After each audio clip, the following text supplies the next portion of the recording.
One thing we learned after the first few years is you can make a major gift to an enormous group, let's say American Cancer Society or very well run groups like that, but you really don't have much impact.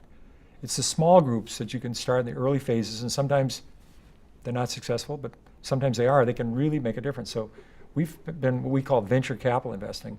We've invested in a lot of startups, a lot of early phases, and we've looked a lot, and a lot of times we don't. We look, a year later we might do it, or 2 years later we don't do it at all. So that's a research area, and it's very similar to what I've seen with companies themselves. And that's been what I used to call in stock market, our 10 baggers, or even 100 baggers, where you make 100 times your money or make a dramatic change in the world, or the neighborhood, or potential for that.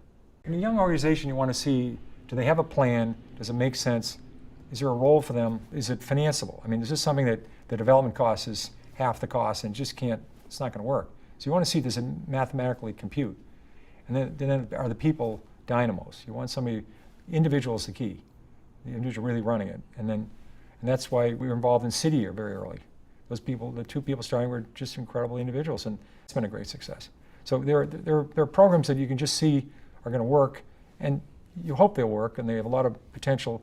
And a lot of times we'll tune in later. If there's a question mark, we'll say we're going to research it and see if there's a couple things, little things that we think need to be fixed, and then we go ahead later.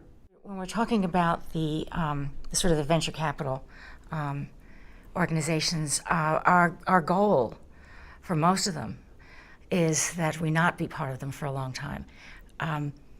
Our particular style is to take someone who's just beginning. It's always the first few years. No one knows who you are. You don't have a track record.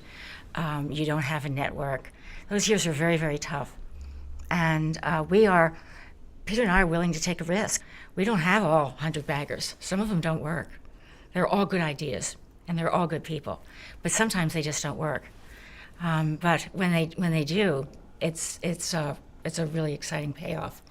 And so what I call working is that they move past the point of drawing their goals, past the point of developing their constituency, and are well on their way to an independence, so they won't need to look to us, so that we can then move on and find someone else who's just beginning and needs that kind of help.